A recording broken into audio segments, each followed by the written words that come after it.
The 2025 NBA playoffs.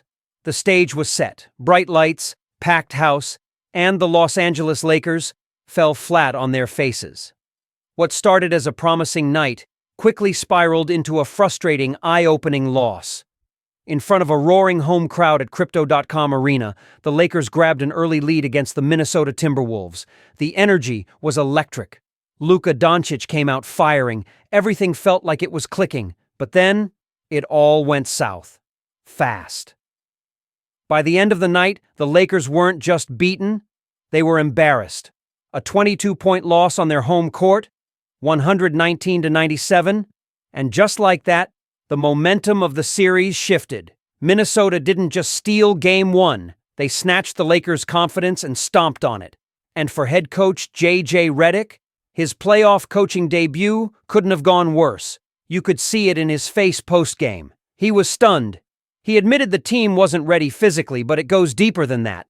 The Lakers didn't just get outplayed, they got out-hustled, out-coached, and out-fought.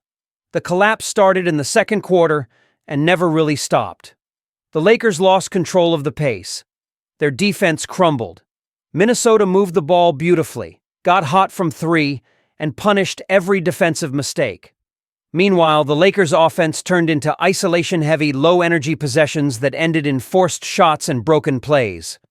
Let's talk numbers real quick, just to put it in perspective. The Lakers shot under 40% from the field. Meanwhile, Minnesota, over 50%, including nearly 50% from downtown. That's not just good shooting. That's clean offense against a defense that didn't show up. Now, Luka Doncic. What can we even say? This man showed up like it was Game 7 of the finals. In his first ever playoff appearance as a Laker, he dropped 37 points. He hit wild shots. He created plays out of thin air. He kept the team in it, as much as he possibly could. But one man can only carry so much.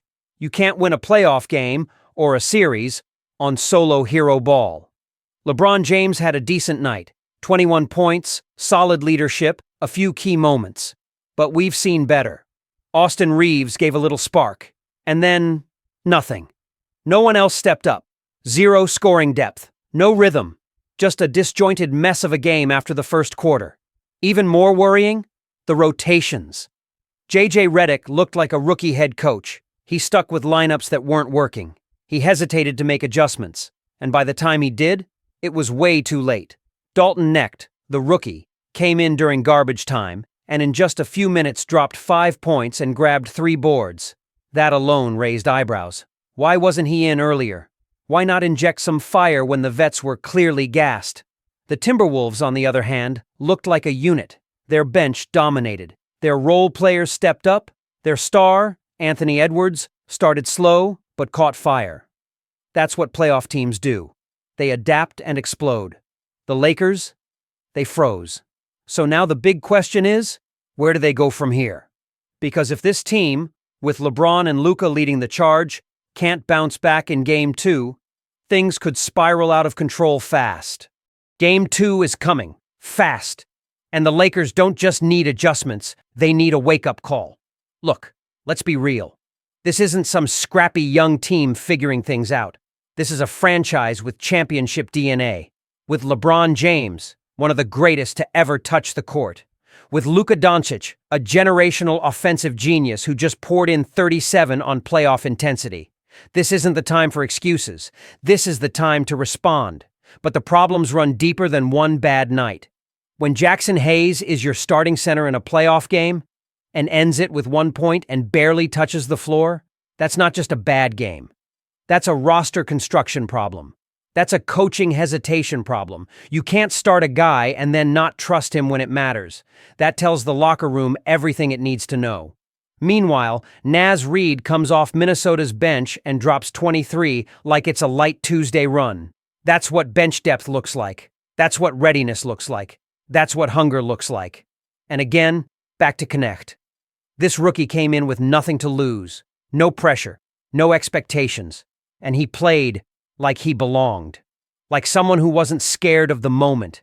And honestly, that's exactly the kind of energy the Lakers need more of. Not more standing around, not more isolation. They need guys willing to fight for every possession. Every board, every loose ball, the little things that win you playoff games. And what about LeBron?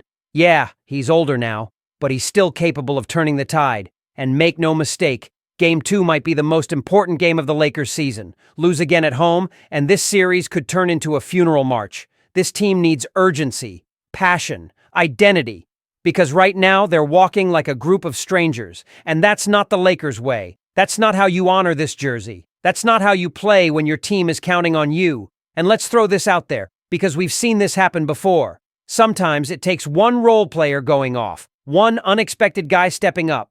Maybe it's Necht, maybe it's Rui Hachimura, maybe it's someone we're not even talking about. That's the magic of the playoffs. But somebody's got to step up. So here's where I throw it to you.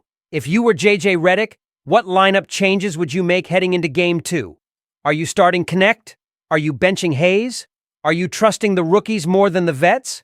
I want to hear your full coaching plan down in the comments. For real.